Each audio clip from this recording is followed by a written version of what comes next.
Assalamualaikum warahmatullahi wabarakatuh. Perkenalkan, nama saya Saifuddin Najib dari kelas A8, nomor induk mahasiswa 281130353. Dalam kesempatan kali ini akan melaksanakan tugas mata kuliah metodologi penelitian PAI yang diampu oleh beliau Bapak dosen Hero Prayogo. Dalam tugas kali ini diperintahkan untuk membaca rangkuman dari bab, yaitu yang berjudul teknik pengumpulan data dalam penelitian kuantitatif.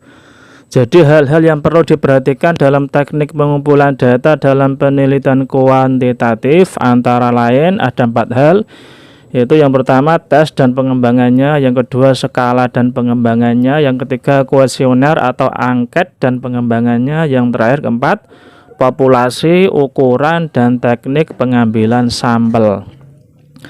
Yang pertama, tes dan pengembangannya. Hal-hal yang perlu diperhatikan dalam prosedur pengembangan tes antara lain: A. Menyusun spesifikasi tes yang meliputi, yaitu menentukan tujuan tes. Ada 4 macam tes berdasarkan tujuannya, yaitu tes penempatan, tes diagnostik, tes formatif, dan tes sumatif.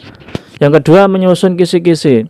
Kisi-kisi tes ini disajikan dalam bentuk tabel matrik yang memuat spesifikasi soal-soal yang akan dibuat. Kemudian menentukan bentuk tes. Dalam pemilihan bentuk tes, beberapa hal yang harus menjadi pertimbangan, diantaranya adalah jumlah peserta tes, waktu yang tersedia untuk memeriksa lembar jawaban tes, cakupan materi tes, dan karakteristik materi tes. Bentuk tes misalnya tes berupa uraian non-objektif, tes pilihan ganda, dan tes berbentuk uraian. Yang selanjutnya menentukan panjang tes. Panjang tes misalnya 40 butir soal, ya, ini disesuaikan dengan kebutuhan. B. Menulis soal tes. Beberapa hal yang harus diperhatikan misalnya adalah kesesuaian antara soal dengan indikator yang hendak diungkap, kejelasan dan keefektifan kalimat pertanyaan, kejelasan jawaban yang diharapkan, juga kesesuaian penggunaan kalimat dengan tingkat perkembangan peserta tes. C. Telaah soal tes. Dalam menelaah soal tes bisa memperhatikan aspek substansi materi dan aspek redaksi kalimat.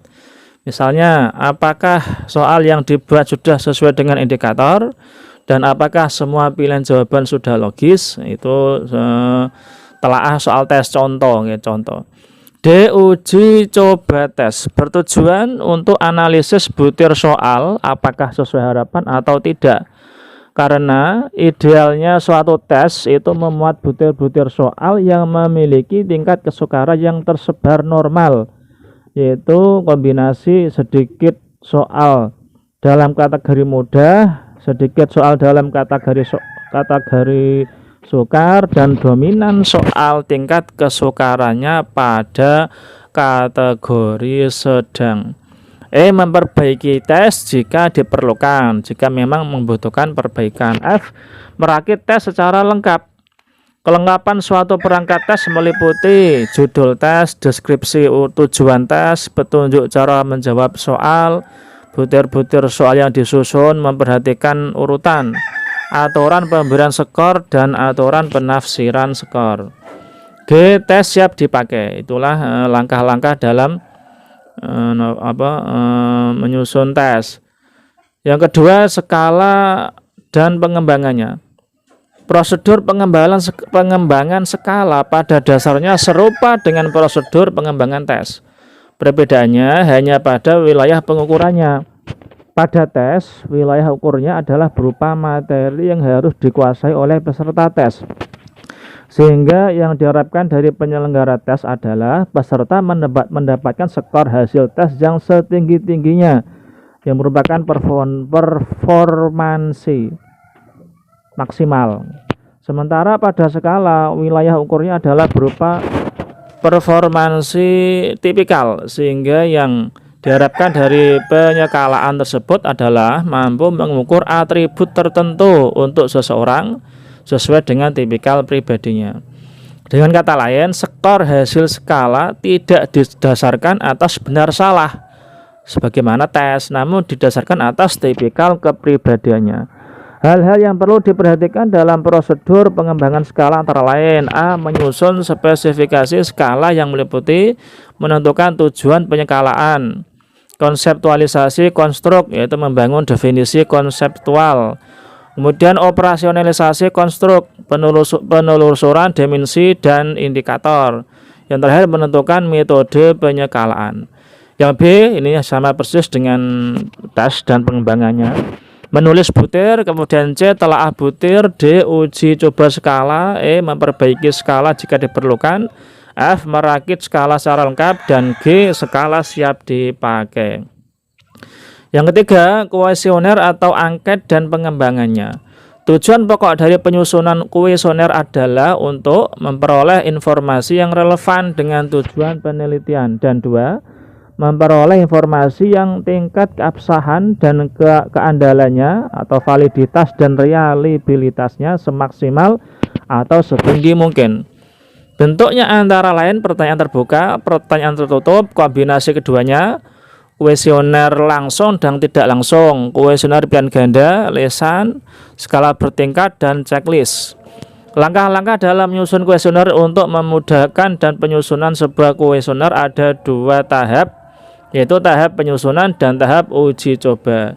Yang terakhir, yang keempat, populasi, ukuran, dan teknik pengambilan sampel.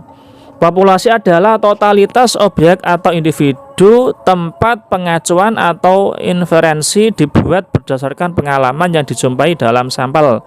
Populasi dapat dibagi dalam dua tingkatan atau dua level, yaitu populasi target dan tersedia. Target dan experimentally accessible population. Untuk ukuran sampel ada beberapa peneliti yang menyatakan bahwa besarnya sampel yang harus diambil tidak boleh kurang dari 10%. Dan ada pula peneliti lain yang menyatakan bahwa besarnya sampel yang harus diambil minimum itu 5% dari jumlah satuan-satuan elementer dari populasi. Adapun teknik pengambilan sampel ada 5 teknik, yaitu A. Pengambilan sampel acak sederhana, yaitu simple random sampling. Yang B. Pengambilan sampel acak systematic random sampling.